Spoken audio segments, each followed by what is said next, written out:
Bonjour à tous, on est ravis de vous avoir parmi nous là pour une petite heure pour parler de communication responsable et voir comment engager ces parties prenantes pour réussir sa transition bas carbone. Donc, moi, c'est Laurent Barbezieux et je suis accompagné de Thomas, respectivement cofondateur d'Axio et fondateur de l'agence Mieux. Alors, on a un chat à disposition, donc n'hésitez pas à poser toutes vos questions dans le chat. Certaines, on arrivera à y répondre au fil de l'eau. L'idée, c'est que de toute façon, on a en gros 40 minutes de présentation et 20 minutes de questions-réponses. Et s'il faut déborder pour répondre à certaines questions, on pourra déborder.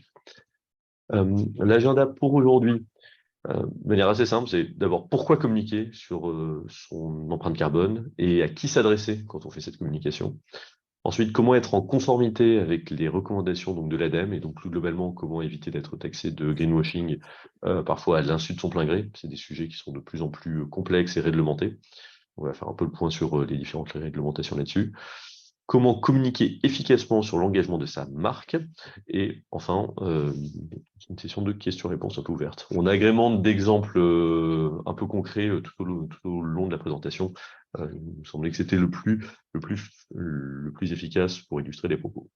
Ouais, et on vous mettra aussi des liens sur quelques éléments réglementaires éventuellement. Pour me présenter, donc je m'appelle Thomas Parouti, ça fait 25 ans que je conseille les marques et les entreprises dans leur stratégie de communication. Et il y a 14 ans, j'ai créé Mieux, la première agence de communication spécialisée sur les enjeux de développement durable. Notre métier est d'accompagner les marques et les entreprises dans la communication interne de leurs engagements RSE et en particulier carbone. Je sais pas si vous entendez, mais il y a un chien qui galope dans le couloir. On est dog friendly à l'agence et il y a un teckel qui est à 2000 à l'heure. Voilà, ça fait partie de la biodiversité. Et donc, on fait de la com interne pas mal parce qu'en fait, il faut souvent sensibiliser les collaborateurs, les acculturer, les embarquer dans la stratégie RSE, leur expliquer pourquoi l'entreprise est en transformation. Évidemment, de la communication externe pour communiquer aux fournisseurs, aux clients, à toutes les parties prenantes externes, aux distributeurs, aux territoires, aux élus, au grand public, la stratégie RSE, comment l'entreprise s'engage, sur quel point. Et après, on fait de la communication produit de façon assez classique, c'est-à-dire on va développer la notoriété, l'image d'un produit. Nos clients sont très variés sur à peu près tous les secteurs. Ça va de clients très vertueux qui font des produits vendus chez Naturalia ou des vélos de fonction en location longue durée, jusqu'à des acteurs très polluants, mais qui sont dans une dynamique ou reconnus comme très polluants et qui sont dans une dynamique de transformation sincère, réelle. Voilà, on ne travaille pas avec quelques entreprises qui ont un business model qui n'a aucune chance d'évoluer. Voilà, et on est 25 et par ailleurs, je suis membre de comités d'éthique, par exemple, où je donne des cours dans des écoles type HEC, Sciences Po, Dauphine, etc. Et je suis membre de quelques ONG et je suis trufficulteur dans le Périgord au mois de janvier. Euh, Ça ne prend pas beaucoup de temps, mais c'est une petite passion. Voilà. Top. Et deux mots de mon côté. Donc moi c'est Laurent, j'ai été consultant et notamment sur les sujets carbone avec donc, le format la méthode bilan carbone, j'en ai fait un certain nombre. Et depuis 2020, donc, on a monté avec mes associés qui ont également un passé de consultant, notamment dans les Big Four.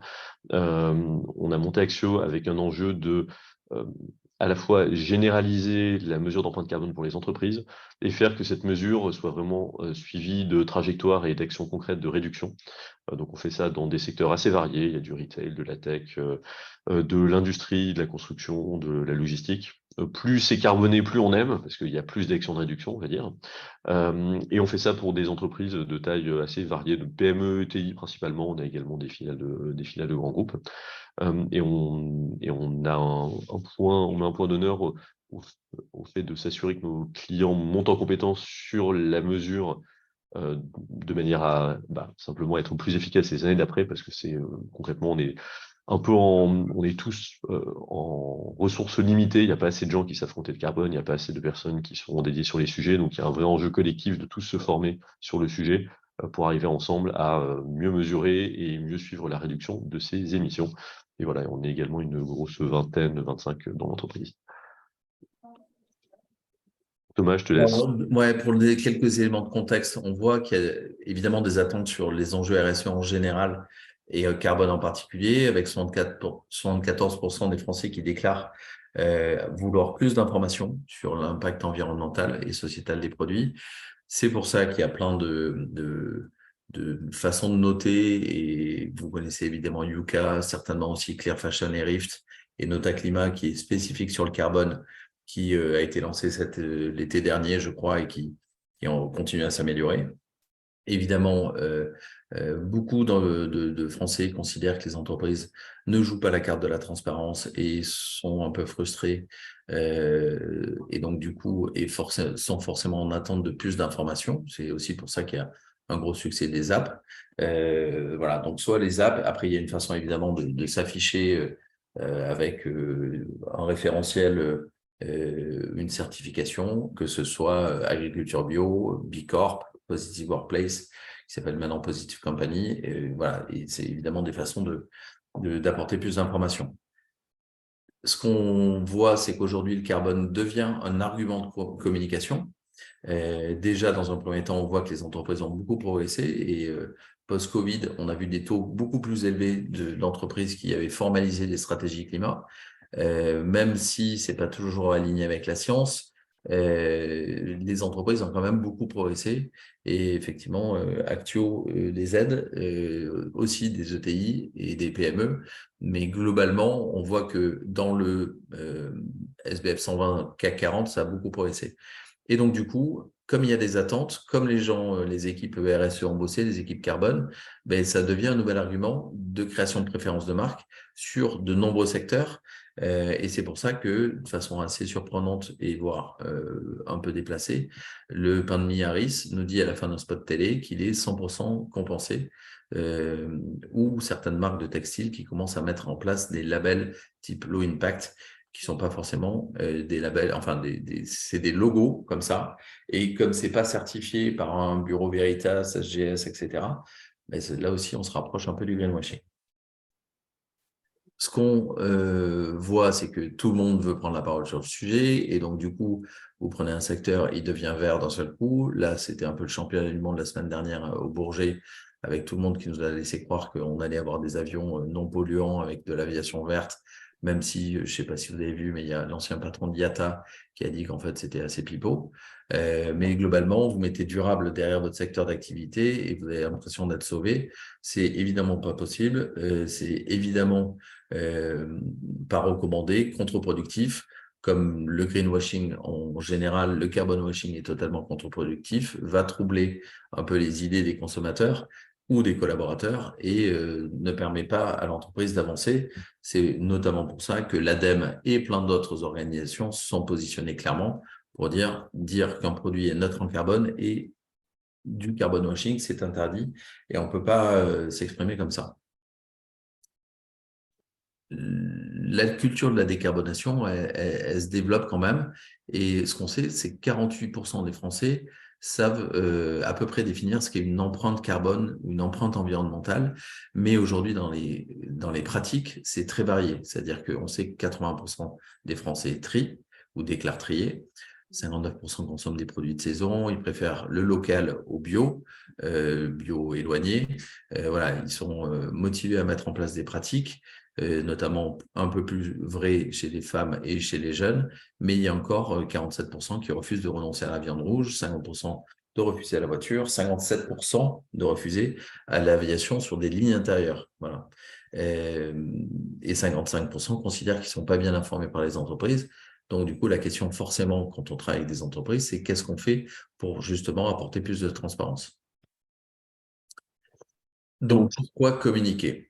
Ouais, donc on voit bien qu'il y a un vrai besoin, une vraie attente des consommateurs sur la consommation, enfin sur l'information pardon, carbone pour arriver à mieux consommer. Ce qu'il faut voir, c'est que si on élargit un peu la focale, il n'y a pas uniquement les clients finaux, il y a pas mal de cibles qu'on peut adresser via sa communication responsable.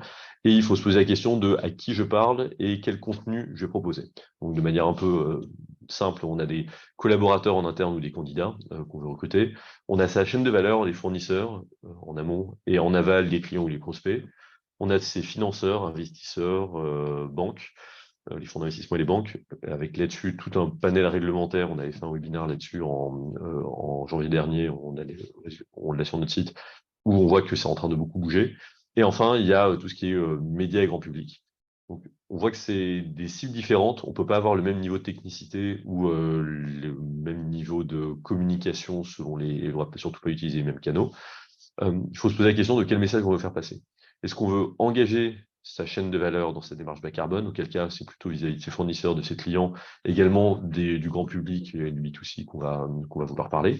Donc nous, on a des enjeux quand on est sur la mesure d'empreinte carbone, de communiquer auprès des clients, parce que parfois c'est une demande des entreprises pour qui on travaille, de pouvoir passer l'information carbone au suivant sur la chaîne de valeur.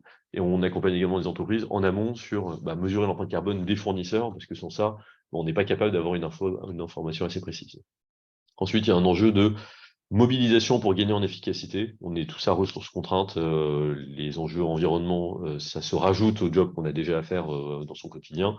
Donc, c'est important d'avoir une communication destinée à ses collaborateurs et éventuellement à des candidats pour recruter des personnes motivées, pour voir pourquoi on travaille sur ces sujets et quels sont les résultats. Il y a un enjeu qui monte de plus en plus également, c'est de communiquer pour montrer que son entreprise est en train de se positionner du bon côté de l'histoire. Donc, c'est un positionnement plus stratégique. C'est important vis-à-vis de ses clients pour leur montrer qu'on travaille dessus. C'est évidemment important vis-à-vis de ses fournisseurs pour leur dire, OK, on va avoir besoin de vous pour réussir la transition. C'est important vis-à-vis des banques et des fonds d'investissement. On commence à avoir des clients où ils font leur bilan carbone parce que ça commence à être une partie de la dette le taux de la dette dépend des engagements sur le carbone. Évidemment, vis-à-vis du grand public et de l'image plus globale de l'entreprise, montrer qu'on est du beau côté de l'histoire, c'est important. Ouais, Euh, pour ajouter un petit point, on voit que les sujets RSE et carbone en particulier, il y a une attente forte de la part des consommateurs depuis 5 ans, 10 ans. Il y a une attente forte de la part des collaborateurs aussi depuis 5 ans, on va dire, avec une montée en puissance de gens qui veulent avoir plus de sens dans leur métier, et notamment grâce à un phénomène fabuleux qui est pour un réveil écologique qui met la pression sur les entreprises. Et on voit bien qu'avec la loi Pacte, avec les actionnaires sont en attente de plus en plus forte sur leurs critères ESG. Et ça a permis de faire basculer, ça a permis à pas mal de comités de direction de prendre des décisions. Parce qu'avant, il y avait le DIRCOM, les DRH qui disaient, ou le directeur commercial marketing, plus le DRH qui disait on veut plus de RSE, mais le DAF était plutôt contre. Et on voit bien qu'il y a une bascule qui s'est opérée il y a 2-3 ans. Et c'est pour ça qu'il y a plus de budget et parce que pour lui, c'est important, parce qu'il va remonter des infos ESG. On sait qu'il y a des fonds d'investissement qui mesurent le carbone dans toute leur participation, qui essaient de le réduire, qui partagent les bonnes pratiques entre les différentes participations qu'ils ont. Donc, il y a cette montée en puissance qui est quand même super intéressante et nouvelle, des actionnaires en général, des fonds d'investissement en particulier. Et je ne sais pas si vous avez vu la dernière AG de Total Energy où 30,44% des actionnaires ont voté pour une motion d'une association qui disait Total Energy n'est pas assez ambitieux sur sa stratégie climat. Donc, on voit bien que ça bouge partout et que c'est une attente de toutes les parties prenantes. Tout à fait. Et enfin, on le voit de manière très notable là, sur les 12-18 derniers mois côté Axio, avec de plus en plus de projets portés ou demandés par des fonds. Donc, c'est clairement un sujet. Ce qu'on voit, c'est qu'il y a cette bascule stratégique qui est en train de monter vraiment au niveau de la direction générale. Il y a un sujet dans la communication, il y a une communication peut-être un peu technique justement vis-à-vis de ses actionnaires, mais il y a aussi un sujet d'avoir une communication plus inspirationnelle et plus tournée vers l'action en interne vis-à-vis de ses collaborateurs et également vis-à-vis de ses fournisseurs et de ses clients pour concrètement qu'il y ait des choses qui changent dans sa chaîne de valeur et ensuite montrer les résultats concrets au grand public parce qu'on a envie de porter des messages positifs. Et il y a un point qui est vraiment spécifique sur attirer les talents. Nous, on a pas mal d'entreprises dans les services notamment, où il y a un enjeu d'arriver redonner un peu du sens post-Covid, notamment à ces jobs dans le tertiaire, et s'assurer qu'on ait une entreprise qui est au meilleur niveau sur les enjeux d'environnement. Ça en fait partie, donc ça fait partie de la marque employeur. Donc, on voit qu'il y a toute une réflexion à faire en amont pour se dire à qui je communique et c'est quoi les parties prenantes qu'il va falloir impliquer dans l'entreprise et les types de messages que je veux mobiliser et ensuite les différents canaux. Ensuite, Il y a une autre réflexion importante à avoir, c'est se dire c'est quoi les enjeux liés à mon secteur d'activité. Typiquement, il ne faut pas uniquement prendre l'impact d'un produit ou d'un service d'une entreprise sur la partie carbone, il faut prendre l'ensemble des impacts environnementaux. Je vais revenir là-dessus après. Et il y a un autre point important, notamment dans les secteurs les plus sur les devants de la scène, sur la transition, que ce soit le bâtiment, que ce soit la construction ou autre, la construction, le transport. Faut à la fois faut gérer les temporalités dans les messages, se dire on fait des actions concrètes à court, moyen terme, mais on n'est pas les seuls à avoir la solution, donc il faut donner une perspective de plus long terme sur la décarbonation de son secteur et être assez humble là-dessus.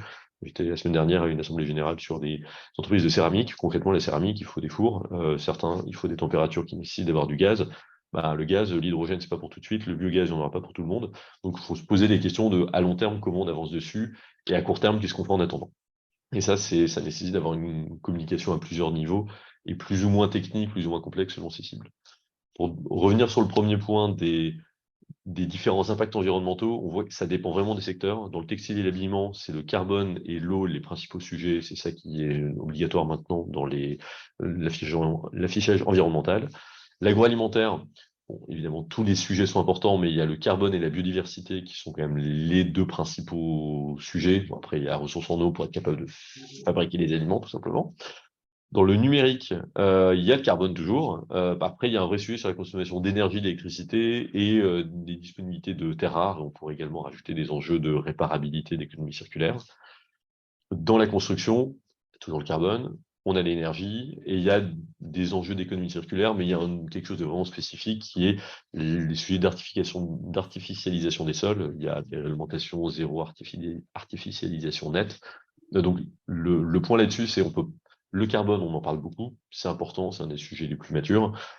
Secteur par secteur, les obligations, les besoins de communication et les engagements qu'il faut prendre vont être sur d'autres sujets et on ne va pas prendre les 25 indicateurs d'une analyse de cycle de vie et communiquer sur tout. Par contre, il y en a quelques-uns qu'il faut bien prioriser dans son secteur. Laurent, petite question Oui, dans l'audience. Est-ce que tu as société de des services infos? et Ouais. d'assurance. Ouais. Alors merci Alexis pour la question. Alors, je ne veux pas dire de bêtises sur l'assurance. À ma connaissance, mais on reviendra là-dessus. Et on a travaillé pour AXA par ailleurs, donc on connaît un peu. C'est essentiellement le carbone le principal sujet. Et il y a la spécificité c'est les émissions financées, pas trop les émissions en direct le sujet. Après, il y a quelque chose d'assez spécifique au secteur de l'assurance, qui est là, on parle beaucoup de mesures d'impact et réduire les émissions. Euh, il y a un vrai sujet sur l'assurance qui est l'exposition aux risques climatiques et l'atténuation des risques et l'adaptation. Donc, parce qu'il y a des vrais enjeux, enfin, cœur de métier sur ça fait quoi l'équation économique d'un monde où il y a de plus en plus de problèmes liés au climat. Et ça, c'est un vrai enjeu, enfin, assez où le secteur de l'assurance, pour le coup, est vraiment dans l'œil du cycle. Ouais, et AXA avait dit déjà il y a 5 ou 10 ans, on ne pourra pas assurer un monde à plus 4 degrés. On voit bien qu'il y a de plus en plus de crises climatiques et de glissements de terrain, d'inondations, voilà, des gros problèmes de sécurité et de santé, du coup. Et voilà, pour les villes qui commencent à essayer de se construire de façon résiliente. C'est-à-dire comment je prévois une hausse du niveau de la mer, par exemple. D'où l'importance pour les compagnies d'assurance de sensibiliser leurs clients, leurs collaborateurs évidemment, mais aussi beaucoup leurs clients. Et c'est pour ça que la Climate School d'AXA a annoncé dès la première année qu'ils allaient former 1 million de personnes. Nous, on s'occupe par exemple de la Corporate Responsibility Week d'AXA au niveau groupe. Donc, je sais qu'il y a 120 000 salariés, plus 30 000 courtiers qui sont très proches d'AXA, 150 000 personnes. Et dès la première année, ils ont dit on va former 1 million de personnes. Et nous, on a des clients, notamment un qui a 160 000 salariés, et la Climate School est dispo pour tout le monde. Donc, il y a un véritable enjeu de sensibilisation, de communication, mais en particulier de sensibilisation pour les compagnies d'assurance auprès de leurs clients. Ou par exemple, Generali qui fait des polices d'assurance moins chères pour des entreprises qui ont des labels ou qui ont démontré une certaine ambition sur leur stratégie. Oui, et là-dessus, ça vaut vraiment la peine de suivre ce que fait Acclimate School sur LinkedIn. Ils ont c'est super intéressant ce qu'ils proposent comme contenu. J'apprends toujours plein de choses. Je rebondis rapidement. Dans la chimie, on pourrait faire un webinaire dessus, mais je sais qu'il y a des sujets d'écotoxicité qui sont clés dans les sujets d'affichage environnementaux et les réglementations. De mémoire, BASF a décidé de fermer une business unit parce que c'est des produits, sur certains produits dont l'intérêt, c'est justement d'être très persistant dans la nature, et du coup, ils se diluent, certes, mais ils ne disparaissent pas. Ça va être des produits qu'on va collectivement décider de ne plus fabriquer, donc il faut arrêter cette business unit. Et la pharmacie, Alors, c'est la un peu pharmacie, il débarque un peu, hein. Moi, pendant 13 ans, je n'ai pas croisé un labo. Et là, depuis 6 mois, 1 an, il s'intéresse à la RSE. Parce qu'au départ, il y a 1 an ou 2 ou 10 ans, il disait, nous, il y a de la parité dans l'entreprise. Ben, bravo, vu ce qu'il y a dans les facs de pharmacie, c'est normal qu'il y ait autant de femmes que d'hommes aussi dans l'entreprise. Il faisait un chèque à une asso et ça allait pas beaucoup plus loin.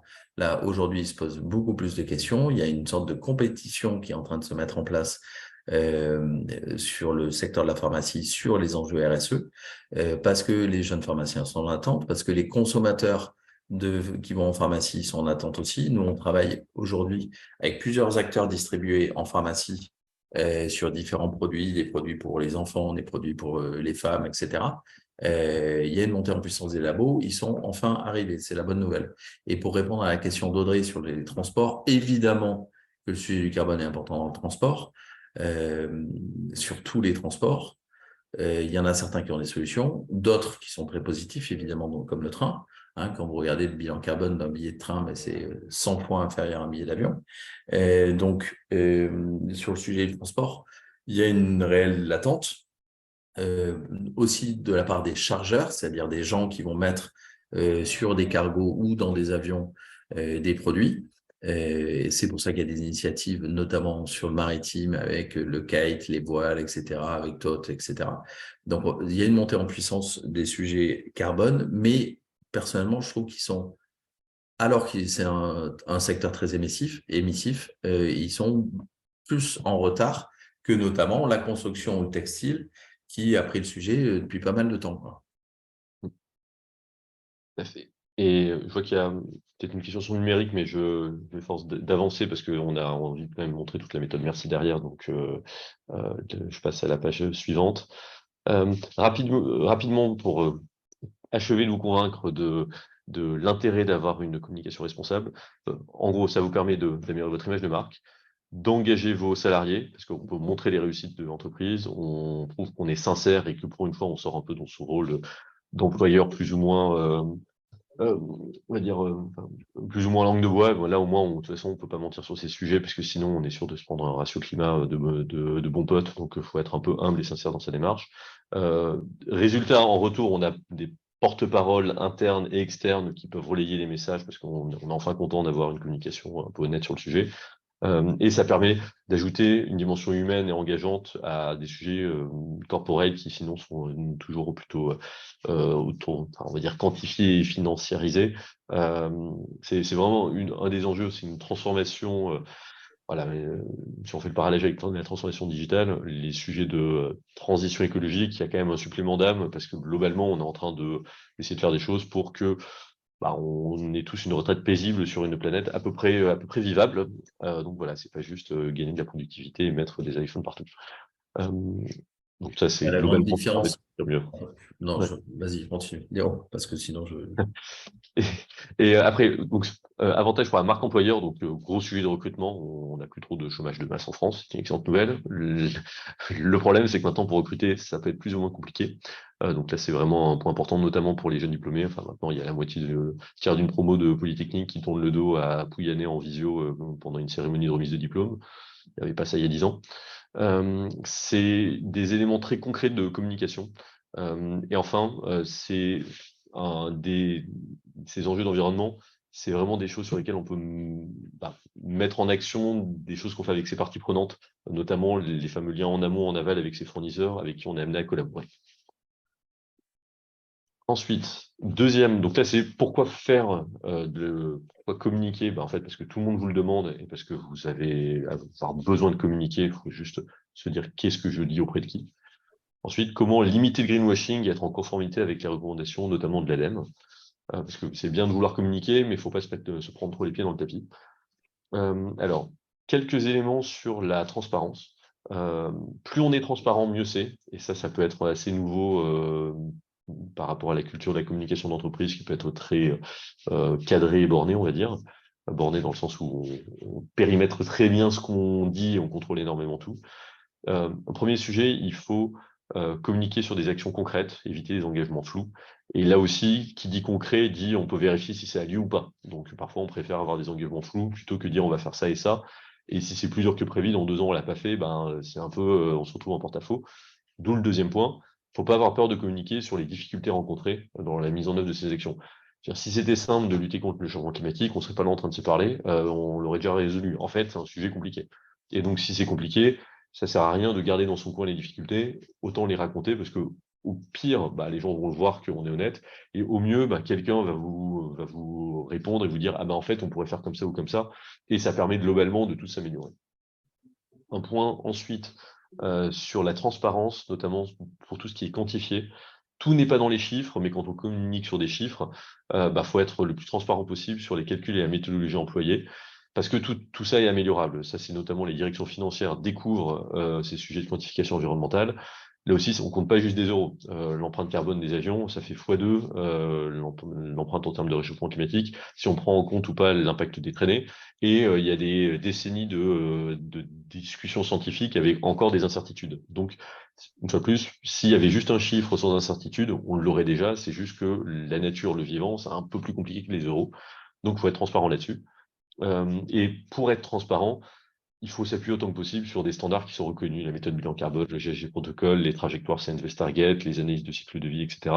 Parce que, une fois de plus, c'est des sujets compliqués. Vous n'êtes pas les seuls à vous poser ces questions de comment je calcule quoi. Et donc, il y a des normes ISO qui définissent tout ça. Et on peut s'appuyer là-dessus pour ensuite dire je m'appuie sur tel et tel référentiel.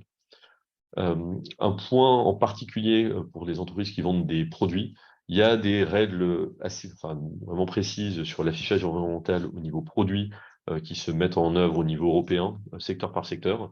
Donc ça, c'est vraiment des sujets à regarder parce que ça devient des obligations, que ça prend du temps à être mis en place et que c'est là aussi quelque chose de vertueux parce que ça permet de se poser des questions en termes de positionnement produit, positionnement de gamme, communication vis-à-vis de ses clients, etc. Et ça prend un peu de temps, évidemment, de faire évoluer son entreprise sur ces sujets. Donc, on voit que il y a pas mal de garde-fous à mettre en place pour s'assurer qu'on ne fait pas par mégarde une communication qui soit un peu trop légère ou trop optimiste sur le sujet. Au global, il faut essayer de garder un ton inspirant et positif, malgré les difficultés et le fait que c'est un sujet un peu technique, d'où à nouveau se poser l'importance de se dire qui va me lire, et si la personne qui me lit n'est pas experte, avoir quelque chose d'intelligible, et ensuite un deuxième et un troisième niveau de profondeur et de détail dans la communication pour que la personne qui a envie de creuser elle puisse avoir plus d'infos et ressortir de la lecture de la description produit ou de votre site internet avec vraiment, on s'étant dit que on a appris des choses grâce à l'entreprise. Ok, une ou deux questions au passage. Je vais.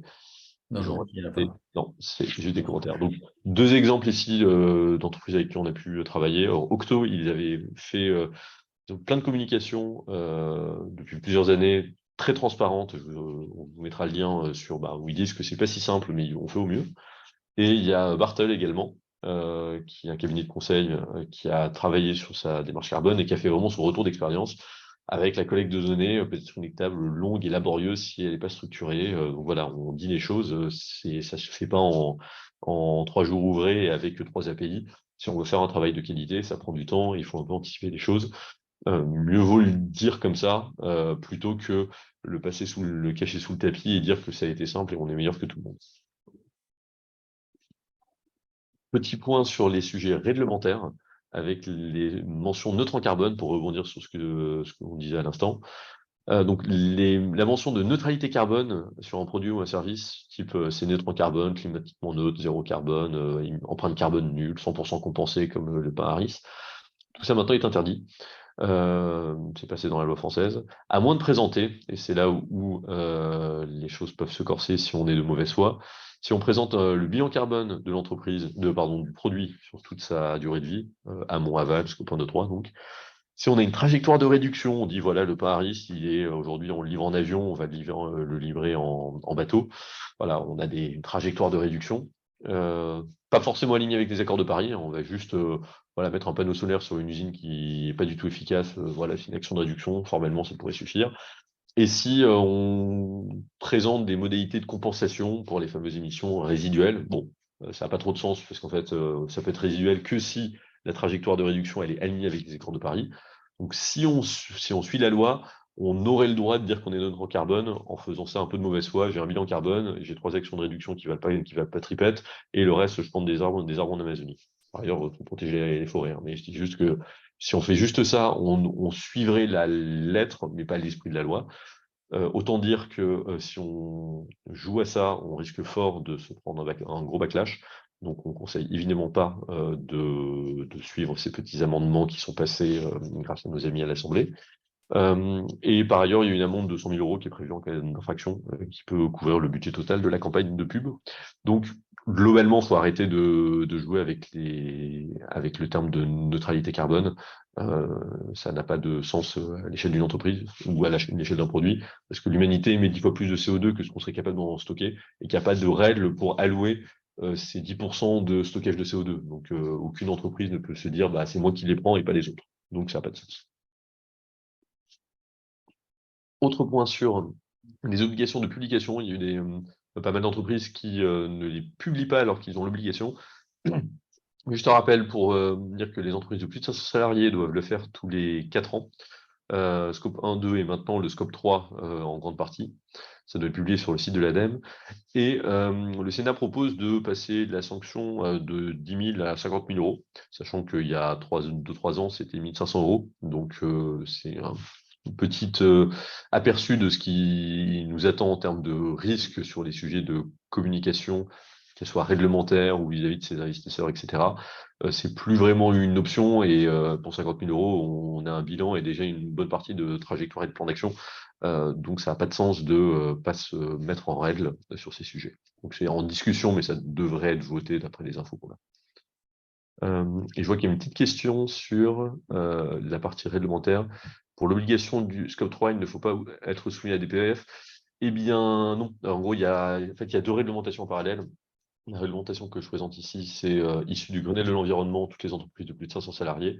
Et il y en a une autre qui vient de l'Europe, qui est la déclaration de performance extra-financière. Les seuils sont un peu différents, ça dépend du chiffre d'affaires, du bilan de l'entreprise et du nombre de salariés également. Et quand on parle de la CSRD, c'est cette réglementation qui est en train au niveau européen, qui est un peu la deuxième version de la DPEF et qui est en train d'arriver là sur les 12-18 mois qui arrivent. Et qui pour le coup va tellement s'étendre qu'elle va recouvrir les obligations de bilan d'émissions de gaz à effet de serre. Donc là, on est sur la dernière génération de publication de bilan carbone d'entreprises pas soumises à des DPEF, mais là après, l'un va être inclus dans l'autre. Et vous avez compris du coup que si les grandes boîtes le font, elles vont demander à leurs fournisseurs de le faire. Et donc, du coup, ça va cascader dans les pays, ça va cascader sur les différentes tailles de boîtes. C'est-à-dire que si vous êtes dirigeant d'une entreprise de 50 personnes et que vous travaillez avec des grands groupes, demain, on va vous demander votre bilan carbone. Donc, et comme vous le savez ou pas d'ailleurs, il commence à y avoir des acheteurs décarbonation, c'est-à-dire des acheteurs qui regardent la qualité, le prix et le bilan carbone. Et le bilan carbone va avoir 20% de la note, ou s'il est dégueulasse, mais ça peut être coupé parce que l'entreprise va être EcoVadis, enfin ne sera pas EcoVadis quoi que ce soit, quoi. Et pour rebondir là-dessus, nous, on a des PME de 50, 30, 70 personnes qui font leur bilan carbone. C'est parce qu'ils sont fournisseurs de rang en service ingénierie pour une entreprise dans un grand groupe dans l'automobile que je ne citerai pas, mais que vous connaissez sûrement de nom. Et en fait, le bilan carbone, c'est pas juste, c'est demandé par les achats du groupe, donc faut le faire. En fait, faut le faire, sinon on va plus pouvoir bosser avec eux.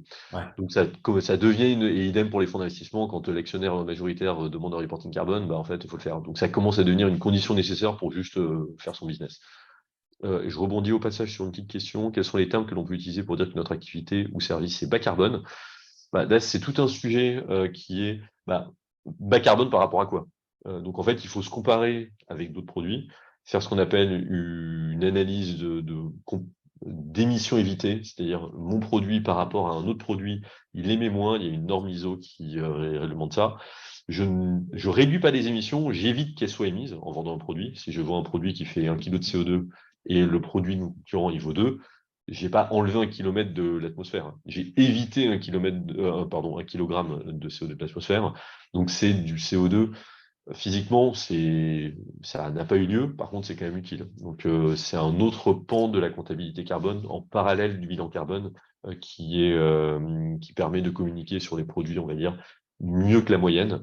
On vous enverra le lien vers le référentiel Net Zero Initiative qui a été préparé notamment par l'ADEME et par Carbone 4, entre autres, et auquel on contribue, qui en fait justement essaie de séparer les grandes catégories. Il y a les émissions, c'est le bilan carbone, il y a la contribution à la neutralité carbone, on finance des projets, le CO2 qui est dans l'air, il va finir dans des arbres. Et entre les deux, il y a un autre pilier qui est les émissions évitées. Je vends quelque chose qui est mieux que ce qui se fait aujourd'hui. Je regarde la différence entre les deux, je peux communiquer là-dessus, mais je dois être très transparent sur comment je me compare, parce que le diable est dans le détail, on peut toujours avoir des comparaisons qui nous arrangent. Et voilà le lien vers la NZI. Et dernier point, là c'était des réglementations qui étaient notamment françaises sur la neutralité carbone, le terme neutre carbone qui est interdit et les fameux bilans d'émissions de gaz à effet de serre. En fait, l'Union européenne en remet une couche, donc c'est ça qui rend assez compliqué de suivre toutes les réglementations. Donc, en parallèle de la France, le Parlement européen a voté pour un peu la même chose pour interdire de parler de neutre en CO2, neutre en carbone. On n'a également pas le droit d'utiliser des allégations un peu vagues du type c'est respectueux de l'environnement, c'est biodégradable, écologique. En fait, il faut des preuves détaillées.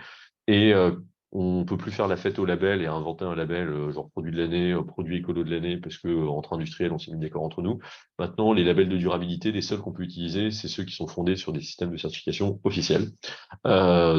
Donc, on a au niveau européen un gros travail de fond qui est fait pour cadrer les choses.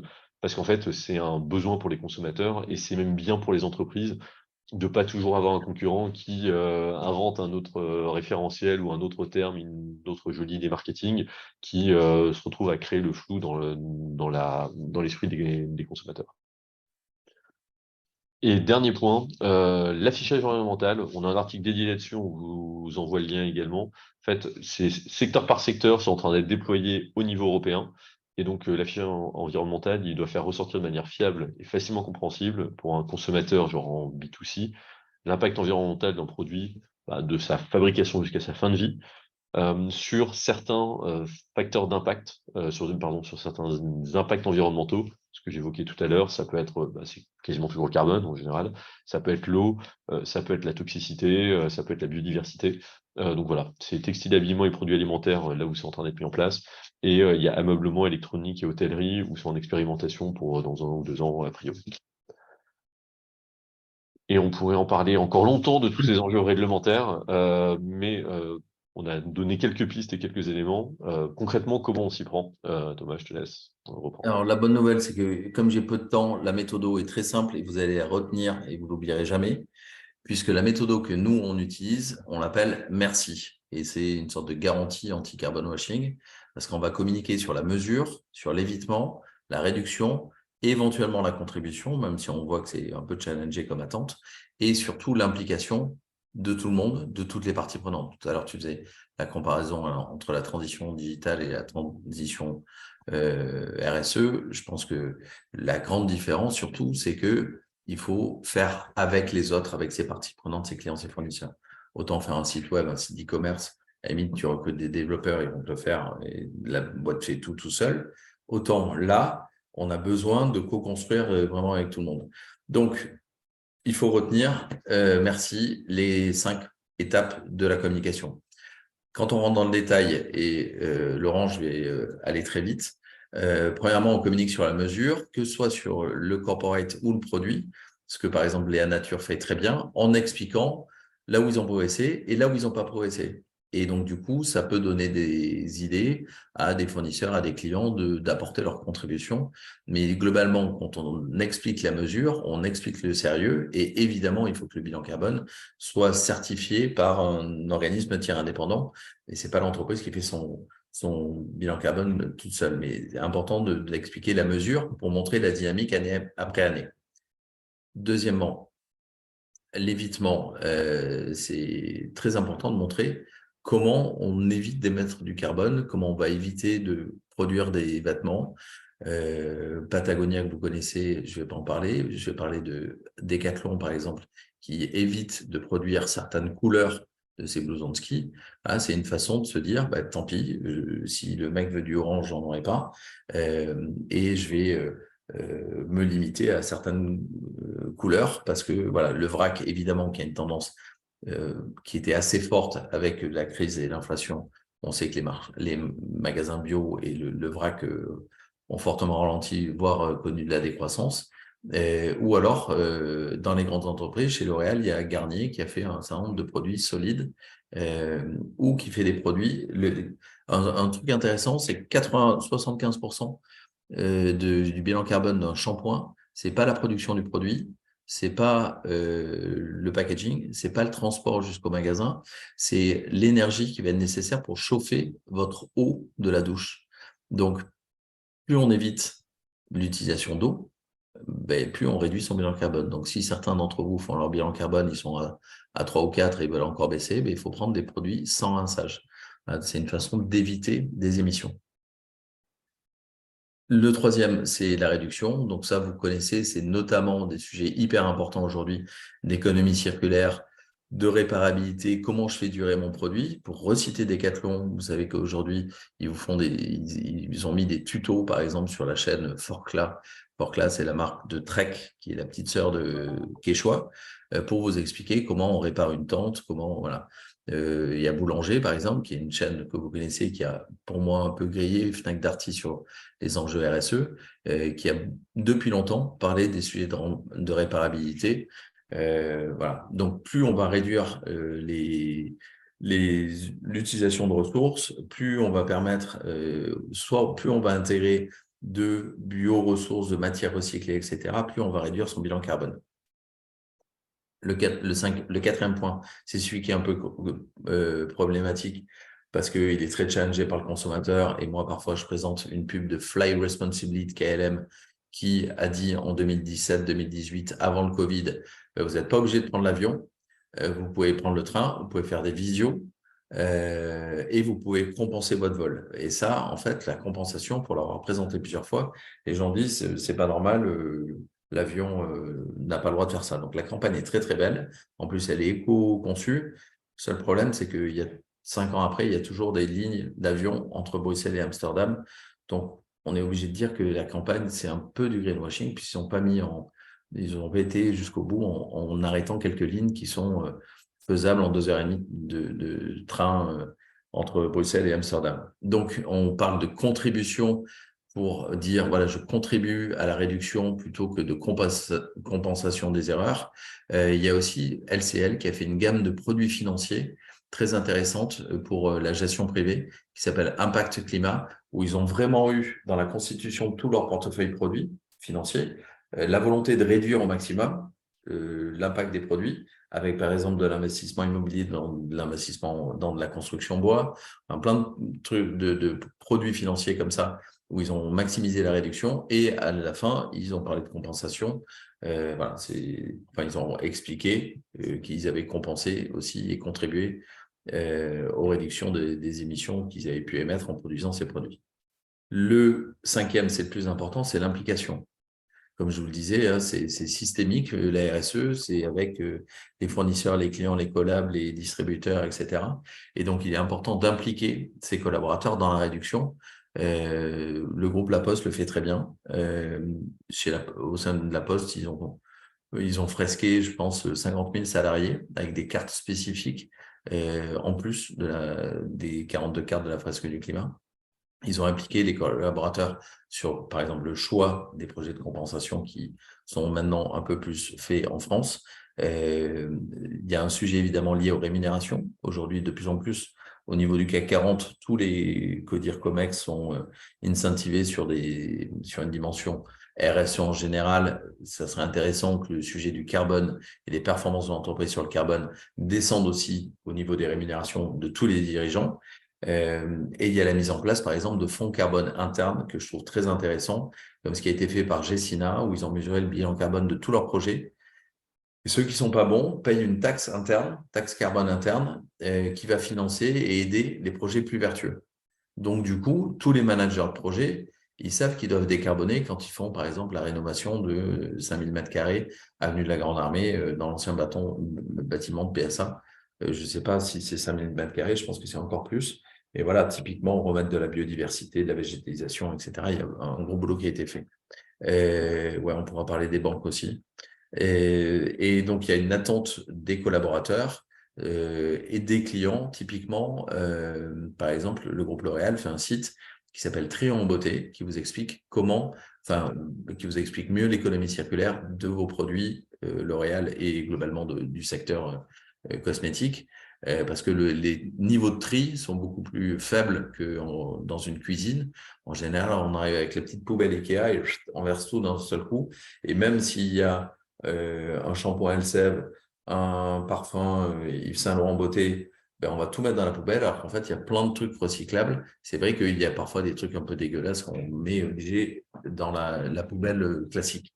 Voilà, donc ça avance beaucoup. Il y a des entreprises qui commencent à bonusser sur le carbone des clients. ICAD, autre grande foncière française, a mis en place un contrat entre ses clients. Et tu as bien fait de tourner le slide parce que je vais pouvoir parler de cette très belle infographie. Mais ICAD a créé un contrat qui s'appelle le bail engagé climat, qui incentive le preneur, donc l'entreprise qui va louer les bureaux, sur les enjeux carbone. Et cette entreprise pourra toucher des bonus ou avoir des réductions sur le prix du mètre carré en fonction de ses performances carbone. D'où l'intérêt du coup d'inciter les gens à prendre l'escalier, de changer de mobilité, etc. etc. Voilà.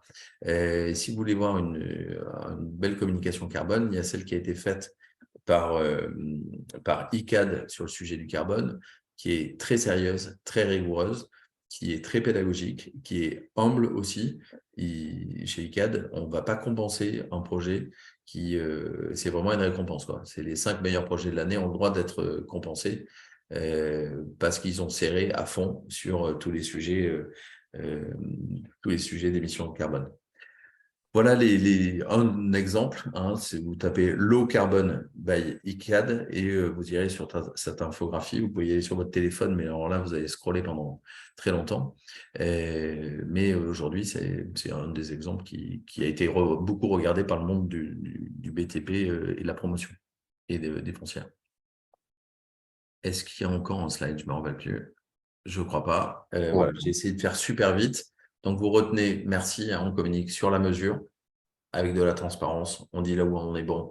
Et on a le droit de dire, pour reparler de Forclaz, ils avaient fait une campagne qui disait « on n'est pas parfait, mais on fait le maximum où on essaie de faire notre mieux, en l'occurrence. On parle de la mesure. Je pourrais vous parler de Decathlon pendant très longtemps. Ils font de l'affichage environnemental. Évidemment, ils sont allés vers de la location et de la seconde main. La location, en fait, ils vont louer du matériel dont ils sont propriétaires, d'où l'intérêt qu'il soit solide, durable, réparable, etc. Ça change le business model de passer sur de la location et ça change du coup l'objectif carbone. Et Emmanuel Sibla, qui est le directeur de la stratégie climat carbone chez Decathlon, est un mec extrêmement volontaire et qui dit mon objectif, c'est de réduire de façon absolue le bilan carbone de Decathlon, qui est une entreprise en croissance qui se développe dans beaucoup de pays. Mon objectif, c'est de réduire par rapport à un chiffre d'affaires, en tout cas un chiffre d'affaires qui est en croissance, parce qu'il y a beaucoup d'entreprises qui se réfugient vers « je vais réduire mon bilan carbone de façon relative » en disant « je divise mon bilan carbone par mon chiffre d'affaires et je vais essayer de… » C'est pas grave si je crois, si je continue à me développer et à vendre 10 fois plus, Si je vends 10 fois plus et que j'ai réduit mon bilan carbone et que je le multiplie que par 9, j'ai gagné. Mais non, c'est pas ça. C'est pas possible. Donc, regardez bien aussi ce que les entreprises disent. Est-ce que vous avez des questions? Vous pouvez les poser dans le chat. Vous pouvez... Il y a juste une question à laquelle je ne suis pas sûr qu'on ait la réponse. Avez-vous des éventuelles subventions entrepreneurs ou investisseurs pour la création de projets avec l'utilisation du matériel biosourcé? Je pense que c'est notamment ce sujet construction peut-être, hein, question de Mariella. Alors, à brûle pour point, là, j'ai pas d'exemple précis qui me viennent en tête. Je sais qu'il y a énormément de projets portés par l'ADEME et par BPI France pour soutenir ce type d'innovation. Et il y a pas mal et ça vaut la peine d'en parler directement à des entreprises qui se sont montées là-dessus, et qui, à mon avis, auront des informations plus précises, je pense. Ouais, je suis d'accord. Après, il y a des subventions pour mettre en place des stratégies carbone, pour faire des bilans carbone. Voilà, la Ouais, méthode oui, il y a pas à pas ouais, que tu connais mieux. il y a Acte Pas à Pas qui est vraiment quelque chose d'assez holistique, qui c'est pas juste la mesure, mais il y a également les enjeux de gouvernance et de positionnement stratégique de l'entreprise. Il y a le DIAC Décarbone Action, dont on fait partie côté Axio, qui permet d'avoir en gros un premier bilan subventionné à 50% par BPI France. Ils veulent en faire des milliers. Il y a BPI France qui se positionne vraiment en banque du climat, avec un enjeu de comment on fait pour avoir les entreprises qui, en France, tout ensemble, arrivent à faire la bascule vers une économie bas carbone. Et il y a après pas mal d'autres sur les secteurs vraiment très carbonés. Il y a des initiatives plus spécifiques sur de la récupération de chaleur, sur de la rénovation thermique, etc., etc. Donc il y en a. C'est pas les dispositifs qui manquent. Le plus simple, c'est honnêtement d'écrire à BPI ou à l'ADEME parce qu'il y a en permanence des nouveaux dispositifs qui sont créés. Et on confirme que la présentation sera disponible en replay, ainsi que Ouais. le documentation. Et comme il y a Mariella qui est passée, je fais une page de pub, hein, c'est mon métier, pour le projet Born in PPM sur lequel elle est intervenue, qui est vachement bien et qui sera, je crois, à présent à ProDurable. Actio et Mieux seront présents aussi, évidemment, sur ProDurable avec des conférences. Si certains veulent des invitations, n'hésitez pas à nous écrire. Je crois qu'on a un QR code avec nos profils LinkedIn. N'hésitez pas à nous connecter. Vous avez nos noms et vous avez même le QR code pour nous rejoindre et nos mails. Voilà, ProDurable, évidemment, on vous incite d'aller. Il y a plein de conférences qui se préparent et moi, je vais intervenir sur nos 2 ateliers, sur une conférence et je vais organiser un truc enfin rigolo sur ProDurable qui s'appelle le grand quiz du greenwashing avec des experts qui vont apporter leur... Mais on va essayer de faire un truc un peu rigolo pour une fois. Voilà, 12 et 13 septembre, ProDurable. Je ne connais pas encore les numéros de stand, mais nos 2 entreprises seront présentes évidemment. Voilà. Et Mariella, bravo pour Born in PPM de Marilou Mauricio. Je vous invite à aller sur le site Born in PPM. Vous allez voir tout ce qu'elle a fait et vous allez peut-être réussir à avoir votre photo avec les ppm. Hein. C'est la concentration de carbone. Si j'en parle, c'est parce que c'est quand même en lien avec le sujet. Pas juste pour dire qu'il y a une copine qui fait un truc super. C'est la concentration de carbone dans l'atmosphère l'année de votre naissance. Voilà, donc les gens de 72, par exemple, sont nés en 327 ppm. Et évidemment, on voit que cette concentration augmente. On doit être à 420 maintenant. Et on sait que si on dépasse 450, on ne pourra pas trop revenir en arrière. Pour ceux qui ne connaissent pas le projet et qui voient la caméra, ça ressemble à peu près à ça. Voilà. Et vous pouvez vous faire tatouer ponctuellement ce chiffre sur... voilà. Merci beaucoup. Merci à tous. 12h57. Est-ce que vous avez encore des questions? Ouais, on peut rester et déborder quelques minutes pour reprendre des questions si besoin. Dites-nous. À bientôt et envoyez-nous les slides et envoyez-nous le replay. Donc oui, c'est prévu. On va aller dormir, ça me paraît bien. De la musique compliquée. Ouais, s'il y a des communicants, sachez que ça avance pas mal sur les sujets de bilan carbone des plans médias. Moi, j'ai animé une conférence avec notamment des grands acteurs des plans médias. Donc, il y avait Criteo, des gens comme ça. Voilà, il y a des calculettes qui sortent un peu partout. Nous, il y a un labo pharma qui nous a interrogé que là-dessus, en nous disant est-ce que vous savez faire. Donc, il y a des outils qui existent. un outil qui s'appelle Bilobé. Et après, il y a pas mal de calculettes qui sont en train de se mettre en place. C'est un peu le Far West, ça part dans tous les sens. Et vivement qu'on ait une calculette leader que tout le monde utilise pour qu'on ait des chiffres un peu comparables. Parce que là, pour l'instant, c'est un peu, je suis Publicis, je suis Avast et je suis WPP. Je vais pas forcément faire les mêmes calculs, la même calculette. Et donc, c'est compliqué de regarder ça. Après, ça fait partie de l'éco-conception que de réduire, par exemple, avec un dark mode, et surtout, c'est l'hébergement dans le numérique, ce qui coûte beaucoup de carbone. Donc, voilà. Aller chez un hébergeur à mission, par exemple, Data Campus, à côté du Futuroscope, un super hébergeur, hyper engagé. Ouais, et là-dessus, ouais, il y a le syndicat des régies Internet qui fait un peu une initiative de place sur l'empreinte carbone des publicités digitales. Il y a un cabinet je crois que c'est BL Evolution qui travaille dessus et on a été mis dans la boucle côté Axio pour commenter et s'assurer qu'en fait on est tous alignés sur des méthodes de calcul. Il y en a d'autres sur l'événementiel, etc. Il y a un vrai enjeu de se parler pour s'harmoniser sur comment on calcule, comment on communique et avoir un peu des plans d'action après qui, si on a des bonnes idées, ben, on les partage puisqu'on ne va pas se faire concurrence sur la réduction des émissions. On n'a malheureusement pas le temps. Donc c'est important de communiquer dessus. Non seulement c'est bien pour vous, mais vous rendez service aux gens de votre secteur et ça fait monter le niveau de tout le monde. On vous souhaite un bon appétit, une bonne journée, un bel été. On se retrouve le 12 et 13 septembre à ProDurable ou cet après-midi sur LinkedIn.